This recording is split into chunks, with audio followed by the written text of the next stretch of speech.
네, 안녕하십니까. 오늘 또 이장이장님과 함께하는 성막 공부에 참여하신 모든 여러분 감사를 드립니다. 오늘 제2과 성막 공부 이제 시작하도록 하겠습니다. 감사합니다. 예, 안장로님의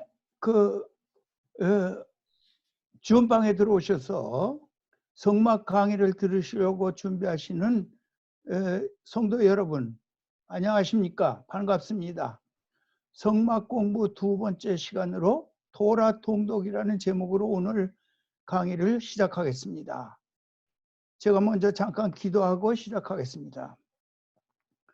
사랑하시는 주님께서 오늘도 우리에게 말씀을 배우며 묵상하며 믿음으로 살아가게 하심을 감사드립니다.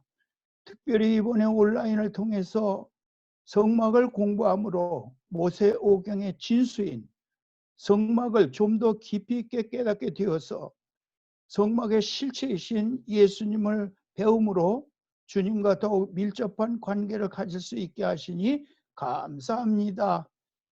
무뎌진 우리의 심령이 일로 좀 더 깨어나게 하여 주시옵소서. 앞으로는 더욱 말씀을 사모하며 열심히 말씀을 주야로 묵상하는 삶이 되게 하여 주시옵소서. 믿사옵고 예수님의 이름으로 감사하며 기도합나이다. 아멘.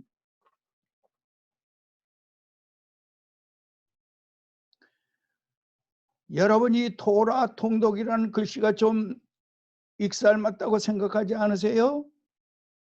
이 글씨 색깔 말입니다. 애들 장난같이 보이지만 이 색깔에는 의미가 있습니다. 글씨 색깔을 눈여겨보시기 바랍니다. 청색, 자색, 홍색, 백색, 이 네 가지 색깔은 성막의 색깔입니다. 특히 성막에 문이 3개가 있는데 동편문, 성소 출입문, 휘장. 휘장은 지성소 출입문인데 모두 이 4가지 색으로 만들어야 했던 것입니다. 오늘의 공부할 제목을 인상 깊게 기억하시길 바라고 일부러 제가 이렇게 4가지 색으로 써본 것입니다. 앞으로 영상 중에 이 4가지 색깔로 글씨가 나오면 그것이 바로 성막 색깔이라는 것을 알아보시기를 바랍니다. 토라란 무엇일까요? 신구약 성경의 첫 5권 창세기, 출애굽기, 레위기, 민수기, 신명기를 부르기 너무 기니까 첫 글자만 따서 말하면 창출레민신이라 말하면 되겠죠? 그걸 또 줄여서 4글자로 말한다면 모세오경 하면 되는데 그것을 또 반으로 줄여서 2글자로 말한다면 어떻게 되겠습니까? 저는 그것을 토라라고 부르기로 하였습니다. 토라는 히브리어로 기록된 두루마리로 모세오경의 원본을 말합니다. 일반 평신도들이 전혀 읽을 수 없는 것입니다. 진짜 토라는 넓이가 2풋 이상 되게 큰 것이고 이것은 작게 만든 모형입니다. 토라, 모세가 썼던 원본은 이 지구상에 없습니다. 원본은 없어졌고 사본들만 존재한다고 합니다. 원본을 필사한 사본들을 또 계속 필사 베껴 쓰고 하여서 약 3,500년 동안 전해져 내려온 것을 번역한 것이 지금 우리가 가지고 있는 모세오경이라고 합니다. 이 토라는 지금 우리가 가지고 있는 모세오경처럼 나누어지지 않았던 주제도 없고 몇 장 몇 절 하는 장절도 없는 이와 같이 하나로 된 두루마리였다고 합니다. 즉 하나로 된 두루마리 성경이었습니다. 구약시대에는 이와 같이 모든 성경이 다 각각 하나씩 두루마리로 되어 있었다고 합니다. 최초로 하나님의 말씀이 인간의 문자로 기록된 두루마리 성경이 바로 이 토라라고 합니다. 먼저 알아야 될 것은 토라 통독이라는 우리로서는 전혀 불가능한 일입니다. 왜냐하면 토라는 히브리어로 기록된 것이기 때문입니다. 우리가 히브리어를 모르고 이스라엘 문화를 모르는 우리로서는 이 토라를 읽거나 해석한다는 것은 전혀 불가능한 일입니다. 오늘 제목이 토라 통독이라고 했는데 한글로 번역된 우리말 성경, 즉 모세오경을 말하는 것이라고 이해하시기 바랍니다. 왜냐하면 우리는 토라 통독을 할 수 없기 때문에. 토라 쓰는 법칙이 있습니다. 우선 송아지 가죽에 쓰는 것이라고 합니다. 송아지에 쓰면은 지게로 몇 찜 치고 다녀야 되기 때문에 송아지 가죽은 종이같이 얇기 때문에 그렇게 사용했다는 것입니다. 죽인 송아지 가죽이 아니라 죽은 송아지 가죽이라야 한다는 것입니다. 무슨 말이냐면은 하나님의 말씀을 쓰기 위해서 송아지를 아프게 죽여서 가죽을 만들어 하나님의 말씀을 써서는 안 되고 자연사에서 죽은 송아지 가죽이라야 한다는 것입니다. 이 토라를 한 질 쓰는데 대충 67마리 분의 송아지 가죽이 필요하다고 하는데 그 많은 송아지 가죽을 모으려면 어떻게 되겠어요? 몇 년이 걸리고 수십 년이 걸렸을는지도 모르겠습니다. 이렇게 귀한 것이 토라입니다. 쓰다가 잘못 썼으면 오려내고 그 글자를 땜질하고 다시 쓴다는 것입니다. 하나님 자는 세붓으로 써야 한답니다. 하나님 자는 목욕하고 써야 한다는 것입니다. 하나님 자가 틀렸으면 지금까지 쓴 것이 다 무효가 된다는 것입니다. 토라 장례식을 한다는 것입니다. 두 증인이 보는 앞에서 써야 한다는 것입니다. 한 번 쓰는데 약 3년 내지 4년 걸린다고 합니다. 이렇게 귀한 것이 토라였던 것입니다. 제가 이 모세오경과 토라와 비교해서 적어본 것이 있습니다. 한번 보시기 바랍니다. 토라는 송아지 가죽에 쓰는 것이고 모세오경은 종이로 인쇄해서 책으로 만든 것이지요. 토라는 붓으로 써서 모세오경은 기계로 인쇄해서 하나로 된 두루마리 5권으로 나눠짐.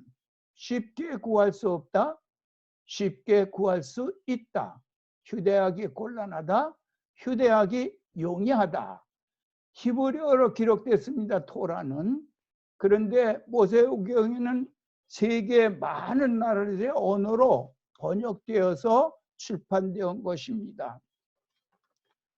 성막을 알아야 토라를 안다. 그 무슨 말입니까? 성막 공부란 무엇이냐? 성막은 토라를 여는 열쇠라 했습니다.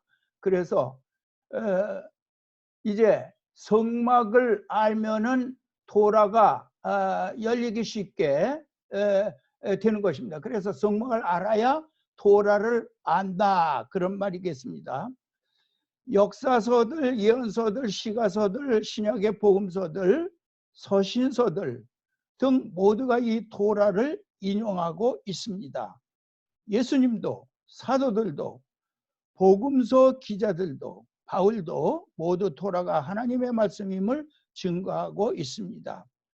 그런데 이 토라 전체의 주제는 성막입니다. 토라는 전체가 성막에 관한 말씀이며 따라서 이것은 예수님에 관한 말씀이라 하겠습니다. 예수님께서 말씀하시기를 요한복음 5장 39절에 너희가 성경에서 영생을 얻는 줄 생각하고 성경을 상고하거니와 이 성경이 곧 내게 대하여 증거하는 것이로다. 그렇게 말씀했습니다. 구약 성경, 특별히 토라는 예수님 자신에 대한 말씀이라고 주님께서 우리에게 말씀하신 것입니다. 모세오경에서 성막의 위치를 살펴보겠습니다. 토라 전체가 성막이라는 사실을 모르거나 믿지를 않기 때문에 성막에 관해서 무지하든지 소홀히 생각하여 배우려고 하지는 성도들이 대부분이라는 사실에 놀랐습니다. 성막을 모르니까 모세 오경을 연구하려 들지를 않고 있는 것이 아닌가 생각합니다. 모세 오경도 통독은 하지만 그 내용과 의미와 교훈에 관해서는 등한시하는 것이 아닌가. 그래서 이번에 이렇게 온라인을 통해서 13번에 걸쳐서 토라 전체 속에 흐르고 있는 성막을 한번 강의해 보려고 하는 것입니다. 제가 너무나 부족한 나머지 바늘로 소를 잡겠다는 어리석음이 될지는 모르겠지만 제가 기대하는 바는 한 분이라도 성막에 관심을 갖는 성도들이 나오게 되기를 기대하는 마음으로 이 일을 계속하고 있습니다. 창세기는 성막 준비책입니다. 출애굽기는 성막 건축을 기록한 것입니다. 여기서는 그 성막 안에서 제사와 절개에 대한 말씀이 기록되어 있습니다. 민수기는 성막과 함께 이스라엘 백성들이 광야에서 40년 동안 생활했던 모습을 기록하고 있습니다. 신명기는 성막에서 모세의 설교, 율법, 강의 등이 기록되어 있는데 여러분들 여기서 이 빨간 글씨를 한번 자세히 보세요. 창세기 성막, 출애굽기 성막, 레위기 성막, 민수기 성막, 신명기 성막. 우리가 지금까지는 성막에 관한 말씀은 출애굽기에만 있는 줄 알았습니다. 그런데 제가 성막을 공부하고 보니까는 창세기에도 출애굽기, 레위기, 민수기, 신명기 모두가 성막에 관한 말씀이라는 것을 깨닫게 되었던 것입니다. 창세기가 왜 성막이라고 하느냐? 창세기에는 성막이라는 단어가 한 번도 나오지 않는데 어떻게 해서 성막 준비책이라고 말하느냐? 창세기에는 하나님께서 천지를 창조하실 때 성막을 만들기 위하여 필요한 모든 재료들을 하나님께서 미리 만들어 놓으셨음을 발견할 수 있습니다. 천지 창조하실 때, 셋째 날 땅을 창조하실 때에 지하자원과 함께 만드셨지요. 그 중에 성막에 필요했던 금, 은, 놋, 각종 보석들도 함께 만드셨다고 봅니다. 식물을 창조하실 때 성막에 필요한 조각목, 감람나무 또는 가늘게 꼰 배실의 원료가 될 풀도 만드셨는데 대마초가 바로 그것입니다. 다섯째 날에는 각종 새들을 창조하실 때 성막에서 제물로 사용했던 비둘기도 만드셨지요. 마지막 여섯째 날에는 각종 짐승들을 창조하실 때 성막에서 제물로 썼던 소, 양, 염소도 만들지 않았습니까? 그리고 맨 나중에 인간을 창조하심으로 아담의 후손 중 아브라함과 이스라엘 열조들이 나게 하셨고 그 후손들이 성막을 만든 이스라엘 백성들이 되었던 것입니다. 천지 창조가 성막의 시작이라는 것을 우리가 볼 수가 있습니다. 창세기 중에서 가장 성막과 관계 있는 성구는 창세기 15장 13, 14절입니다. 우리 같이 한번 읽어보겠습니다. 여호와께서 아브라함에게 이르시되 너는 정령이 알라 네 자손이 이방에서 객이 되어 그들을 섬기겠고 그들은 400년 동안 네 자손을 괴롭게 하리니 그 섬기는 나라를 내가 징치할지며 그 후에 네 자손이 큰 재물을 이끌고 나오리라. 이 말씀은 모세가 태어나기도 전 약 400년 전에 하나님께서 아브라함에게 축복하시고 예언하시고 약속하신 말씀이었습니다. 여러분 여기서 징치라는 단어와 큰 재물이라는 단어를 잘 기억해 보시기 바랍니다. 징치, 채찍으로 다스림 10가지 재앙으로 애굽은 망하게 하셨던 것입니다. 하나님께서 애굽을 징치하신 목적은 애굽은 망하게 하시고 이스라엘에게는 큰 재물을 주시기 위한 목적이었습니다. 그 방법이 10가지 재앙이었던 것을 알 수 있습니다. 그 내용을 제가 종교적인 면과 정치, 경제, 군사적인 면을 조금씩 생각해 보았습니다. 첫째로 종교적인 면을 살펴보겠습니다. 애굽의 신들을 치신 것입니다. 10가지 재앙이 모두 그러합니다. 민수기 33장 4절에 보니까 그들의 신들에게도 벌을 주셨더라 라고 쓰여 있습니다.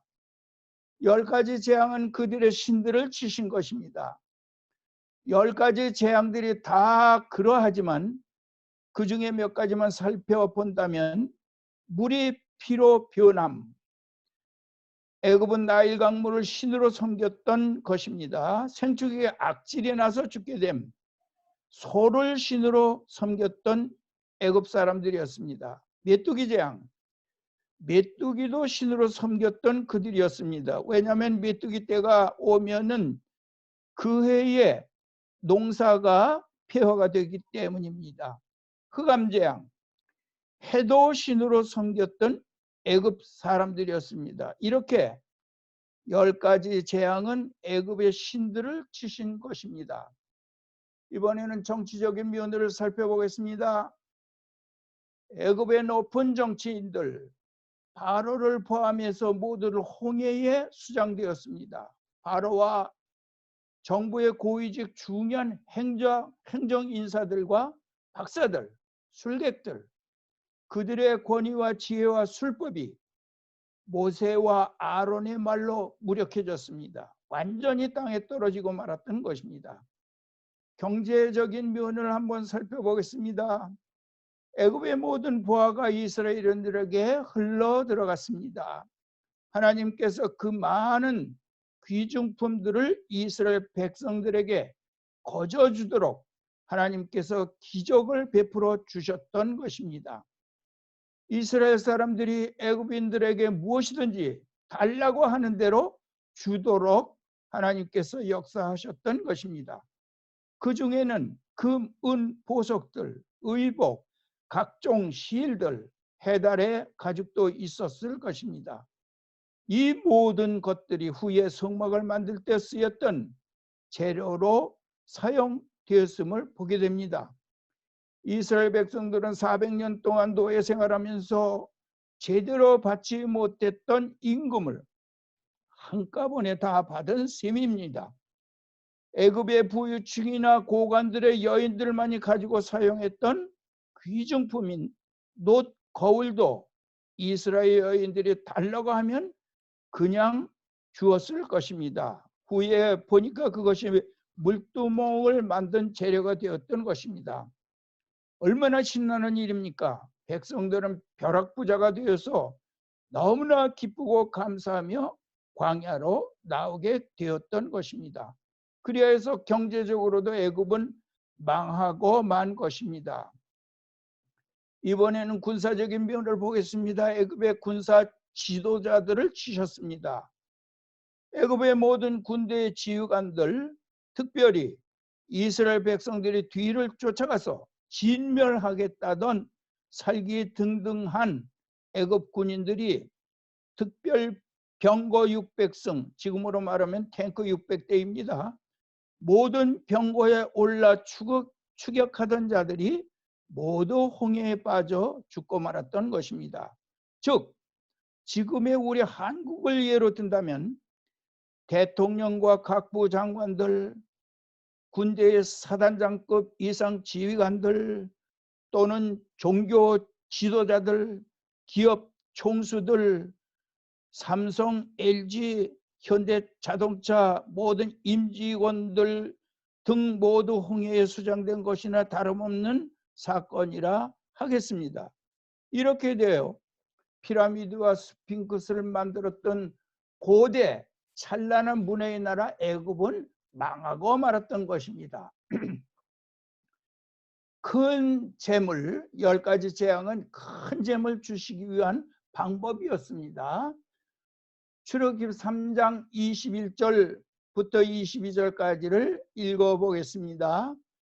내가 애굽 사람으로 이 백성에게 은혜를 입히게 할지라 너희가 갈 때에 빈손으로 가지 아니하리니 여인마다 그 이웃 사람과 및 자기 집에 우거하는 자에게 은폐물과 금폐물과 의복을 구하여 너희 자녀를 꾸미라. 너희가 애굽 사람의 물품을 취하리라 그랬습니다. 또 출애굽기 11장 2, 3절에 보니까는 백성들에게 말하여 남녀로 각기 이웃들에게 은폐물을 구하게 하라 하시더니 여호와께서 그 백성으로 애굽 사람의 은혜를 받게 하셨고 또 그 사람 모세는 애굽에서 바로의 신하와 백성에게 심히 크게 되었더라 이렇게 기록이 되어 있습니다. 또 한 군데 출애굽기 12장 35, 6절을 보겠습니다. 이스라엘 자손이 모세의 말대로 하여 애굽 사람에게 은금 폐물과 의복을 구하며 여호와께서 애굽 사람으로 백성에게 은혜를 입히게 하사 그들의 구하는 대로 주게 하심으로 그들이 애굽 사람들의 물품을 취하였더라 그랬습니다. 은혜를 입게 하셨다는 말씀이 무슨 뜻이냐 하면은 이제 정월 초하는 날 손자 손녀들이 세배로 오지 않습니까?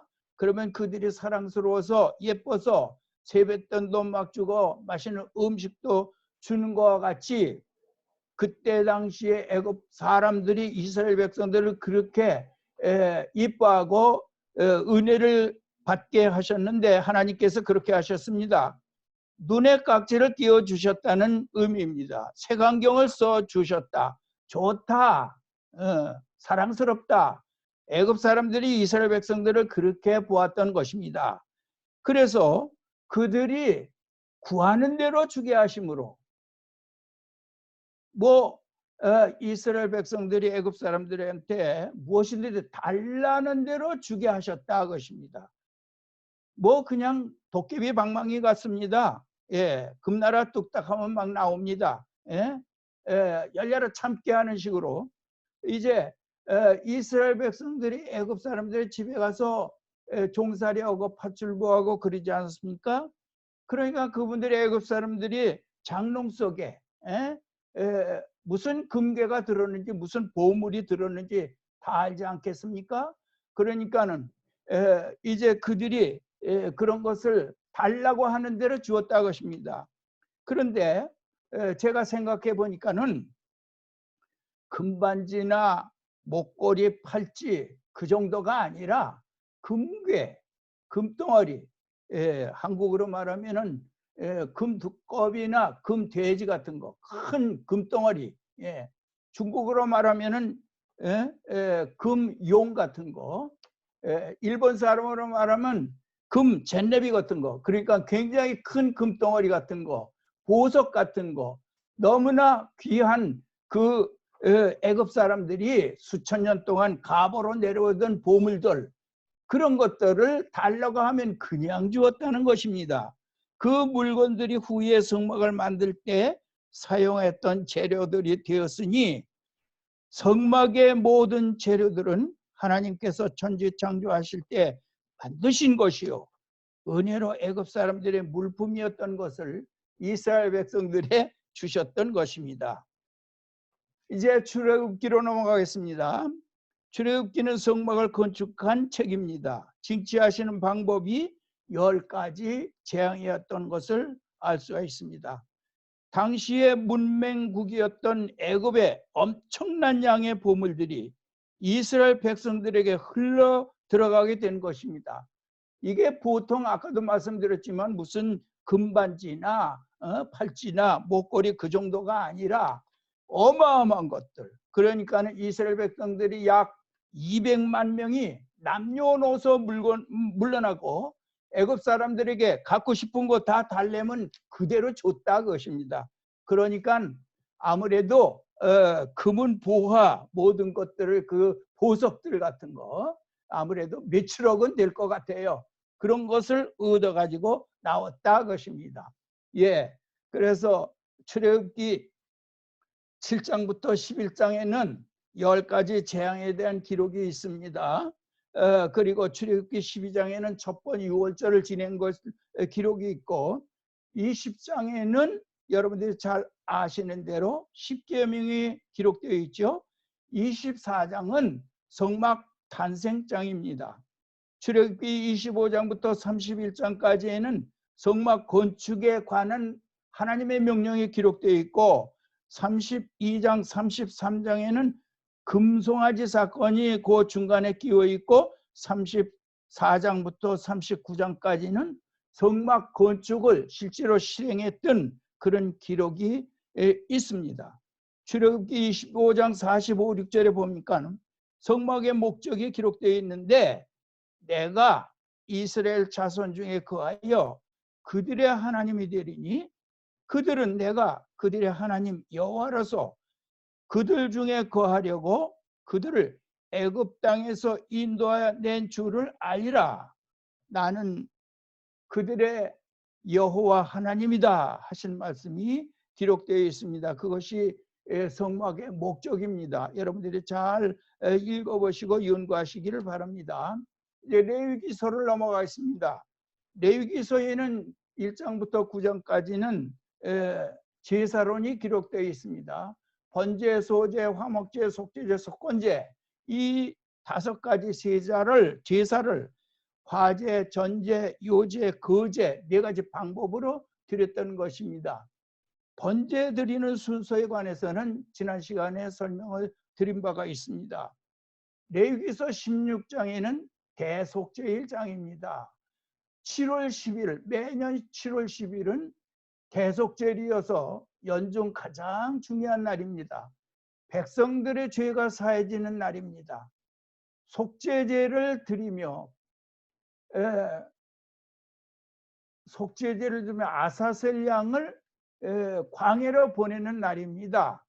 그와 같은 대속죄일에 관한 기록이 16장에 기록이 되어 있고, 23장에는 절기론입니다. 이스라엘은 7절기가 있었는데 유월절, 무교절, 초실절, 칠칠절, 나팔절, 대속죄일, 초막절, 이렇게 7절기를 이스라엘 사람들이 지켰던 것입니다. 여러분들 그 색깔을 보세요. 빨주노초 파남보 아닙니까? 그러니까 이 절기로는 하나입니다. 예수 그리스도를 상징하는 절기였던 것입니다. 이 절기를 잘 연구해서 주님이 어떤 분인가, 6월절 보면은 예수님은 6월절에 6월절 양으로 오셔서 6월절 날 십자가를 지셨던 그런 기록을 우리가 보고 있습니다. 민수기로 넘어가겠습니다. 민수기에는 성막과 함께 40년 동안 이스라엘 백성들이 광야에서 생활했던 기록이 있습니다. 민수기 1장과 2장에는 첫 번 인구조사를 했는데 이스라엘 12지파의 장정이 그러니까 20세 이상 50세까지가 총계가 60만 3,550명이라고 기록이 되어 있습니다. 그리고 레위지파는 계수에 들지 않았고 30세 이상 50세까지의 성막에서 일할 제사장들의 수가 총계가 8,580명이나 되었던 것입니다. 애굽에서 나와서 시내산 하에서 성막을 만들어 완성한 후 제2년 2월 20일에 성막 위에 구름 기둥이 떠오름으로 첫 번 출발이 있었습니다. 이때로부터 40년 동안 구름 기둥의 인도를 따라서 이스라엘 백성들이 가나안 복지를 향해서 이동했던 것입니다. 민수기에는 4가지 사진을 잘 기억하시면 좋겠는데, 첫 번째 사진이 이스라엘 진해 전경입니다. 여러분들 이스라엘 백성들이 광야에서 이와 같은 모양으로 캠프를 치고 40년 동안 살았던 것입니다. 가운데에 성막을 설치해 놓고 사방에 한쪽에 3지파씩 12지파가 이렇게 진을 치고 살았는데, 그 범위가 어떤 성막학자가 말하기를 약 12평방마일 가량 되었으리라고 말하는 학자가 어마어마한 텐트의 대도시가 이제 광야에 펼쳐졌던 것입니다. 두 번째 사진을 보겠습니다. 이 두 번째 사진은 구름기둥입니다. 구름기둥에는 구름판이 있었습니다. 이제 이스라엘 백성들이 지치고 있는 그 위에는 구름판이 덮여 있기 때문에 광야에서는 낮에는 섭씨 40도 이상 50도까지 굉장히 뜨거웠는데 구름판이 덮여 있기 때문에 서늘하게 이스라엘 백성들이 거기서 야영을 했던 것입니다. 밤에는 구름판으로 변했습니다. 그래서 따뜻하게 해주었습니다. 왜냐하면 이 광야에서는 낮과 밤의 온도 차이가 심하기 때문에 이렇게 되었던 것입니다. 예를 들어서 우리가 집안에 썸머 스토를 가지고 온도를 조정해 놓죠. 온도를 조정해 놓으면은 추우면 히터가 돌아가고 더우면 에어컨이 돌아가는 식입니다. 하나님께서 광야에서 이렇게 구름판, 불판으로 이스라엘 백성들을 적당한 온도로, 쾌적한 온도로 살 수 있게끔 그렇게 보호해 주셨던 것입니다. 이제 광야에는 제가 알기로는 모래바람이 있다고 합니다. 이제 모래바람이 세게 불면은 모래 언덕이 옮겨질 정도로 그런데 여러분들 생각해 보세요. 만약에 그와 같은 바람이, 모래바람이 여기 이스라엘 진인에 불었다면 어떻게 되겠습니까? 이 천막을 칠 때에 거기 모래 사장과 같기 때문에 말뚝도 제대로 튼튼하게 박지 못했을 텐데 이제 그런 바람이 불었다면 다 날아가고 말지 않았겠어요? 제가 사우디아라비아에 가서 건축 현장에서 일했던 적이 있는데 1, 2월 달에 비가 한 번씩 오는데 굉장한 태풍이 한 번 불어갔어요. 그래서 공사 현장에 산더미같이 쌓아놓았던 스티로폴 같은 거 또는 합판 같은 거 아침에 나오니까 싹 없이 다 날아가 버렸어요. 어디 간데 온데 간데 없이 다 날아갔습니다. 이 광야에서 때로는 태풍도 그렇게 불기도 하고 혹은 폭풍우가 쏟아질 때도 있습니다. 이제 이 광야에는 대충 1, 2월 달에 비가 한두 번 오고 1년 내내 비가 한 번도 안 오는데 왔다 하면은 어마어마한 폭우가 쏟아집니다. 그때의 폭우가 쏟아지면 그 모래사장이 물로 덮여서 바다같이 보이는 그런 정도로 이제 폭우가 쏟아지는데 생각해 보세요. 만약에 그런 폭우가 이스라엘 진영에 떨어졌다면 어떻게 되겠습니까? 그러니까 40년 동안 태풍도 불어오지 않고 또는 폭우가 쏟아지지 않고 하나님께서 구름기둥, 불기둥으로 이스라엘 백성들이 광야에서 40년 동안 보호하셨다는 것을 제가 생각해 보았습니다. 그것은 제 얘기 때문에 재미로 들으시기 바랍니다. 그 다음에 네 번째 사진이 이것이 최근에 새로 나온 성막 사진인 것입니다. 그래서 이 사진에 보면 이스라엘 백성들이 광야에서 어떻게 이동했는지를 자세히 기록되어 있는데 제가 그 마지막 시간 13과에서 자세하게 이 사진에 대한 설명을 드려보기로 하겠습니다. 이제 신명기로 넘어가겠습니다. 신명기에는 성경 구절 세 구절을 제가 픽업해 보았습니다. 신명기 29장 5절에 주께서 40년 동안 너희를 인도하여 광야를 통행케 하셨거니와 너희 몸에 옷이 낙지 아니하였고 발에 신발이 헤어지지 아니하였으며 하는 기록이 있습니다. 이게 무슨 말입니까? 이제 제가 한번 그 신발이 헤어지지 않았다는 예화를 한번 보겠습니다. 물개가죽 이야기입니다. 그때에 이스라엘 백성들이 물개가죽으로 신발을 만들어 신었다고 합니다. 각 나라 마다 좋아하는 길한 동물들이 있습니다. 일본 사람들에게 금을 주면 무엇을 만들지 아십니까? 원숭이입니다. 일본의 유명한 큰 절에 원숭이 3마리가 조각되어 있다고 합니다. 한 마리는 손으로 눈을 가리고 있고, 한 마리는 입을, 또 한 마리는 귀를 가리고 있다는 것입니다. 중국 사람들에게 금을 주면 용이나 흙을 만들겠지요. 미국 사람들에게 독수리, 한국 사람들은 금돼지나 아니면 금두꺼비겠죠. 각 나라마다 좋아하는 길한 동물들이 있지 않습니까? 그런데 세계 모든 나라는 소가죽으로 구두를 만들어 신는데, 애굽 사람들과 이스라엘 사람들은 소가죽으로 신발을 만들어 신지 않았다 합니다. 왜냐하면 그들은 소를 숭상하는 민족이기 때문이었지요. 애굽 백성들이 소를 숭상했다는 증거가 있습니까? 카이로 박물관에 가보면 소 미라도 있습니다.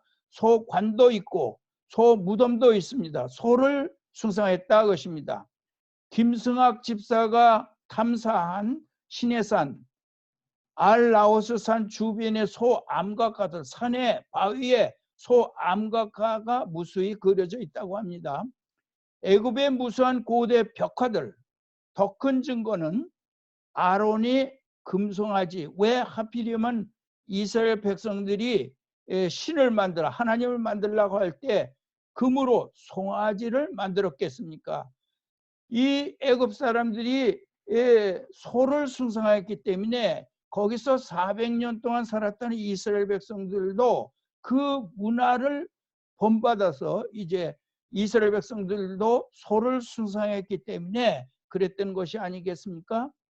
이것이 그들의 소를 숭상했던 명백한 증거가 되겠습니다. 그러면 그 당시 그들은 무엇으로 신을 만들어 신었을까요? 물개 가죽으로 구두를 만들어 신었다고 합니다.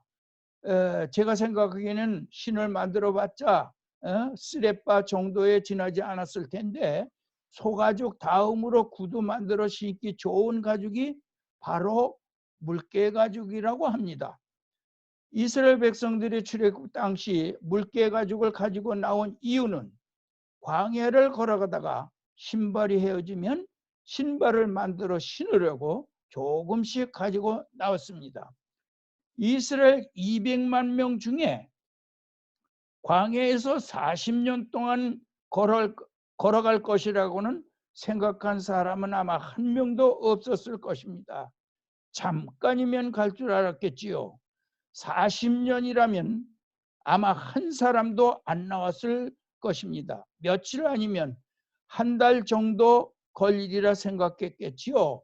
그러니까 그 짧은 기간 동안에 신발이 헤어지면 신발을 만들어 신으려고 물개 가죽을 조금씩 가지고 나왔는데, 하나님께서 내 집게 물개 가죽 바쳐라 하니까 네 하고 바쳤거든요. 이제는 신발 헤어져도 다시 신발을 만들 물개 가죽이 없어졌습니다. 광야에서 다시는 구할 수 없는 것이었습니다.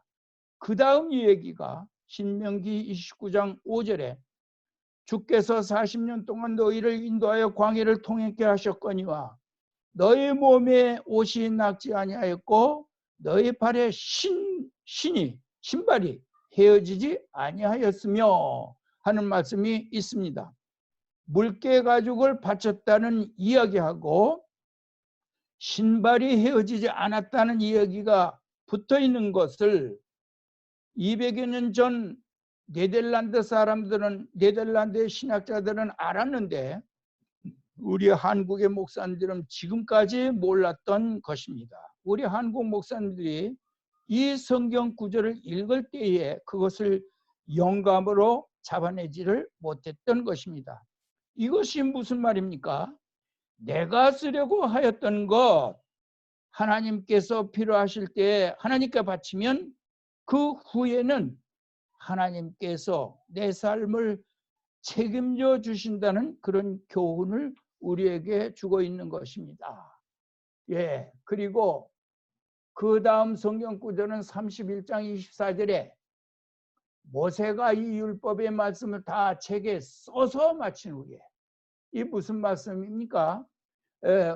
이 토라를 모세가 썼다는 말씀입니다. 모세가 썼다. 그런데 제가 그 성상학당에서 하는 목사님들의 강의를 들으니까는 이 모세오경이 모세가 쓴 것으로 믿을 수가 없다. 그 후대 사람들이 수집해서 편집해서 만들어낸 것이 모세오경이다.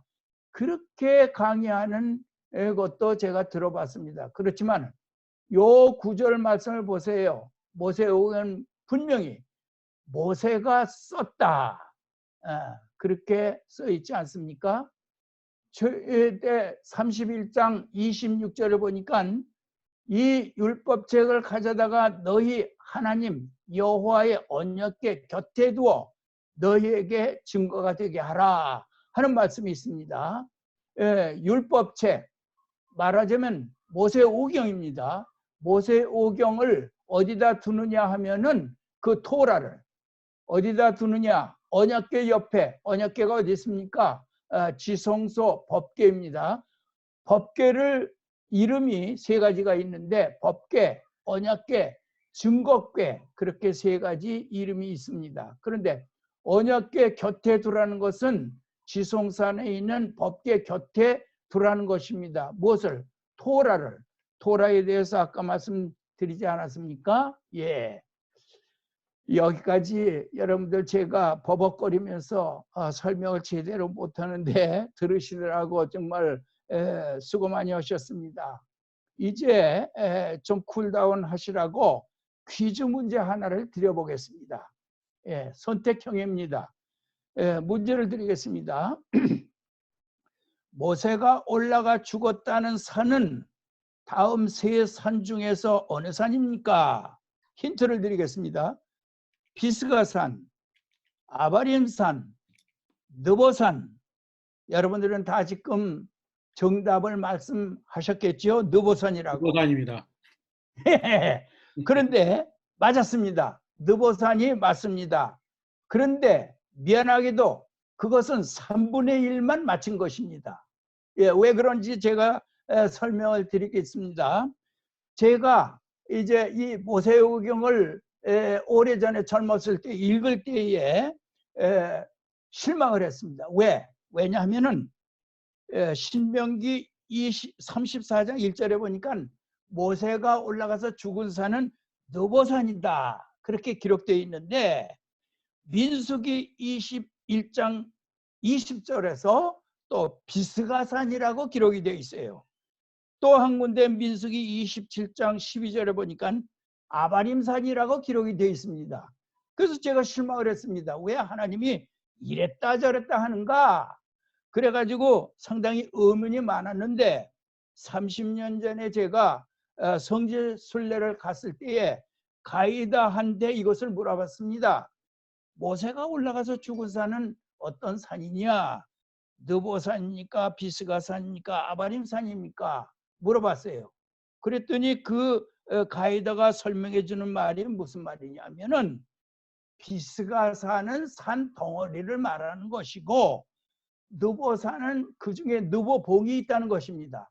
그래서 그때 제가 알게 되었는데 여러분들 북한산에는 인왕산도 있고 도봉산이 있지만 그 중에서 가장 높은 백운다가 있지 않습니까?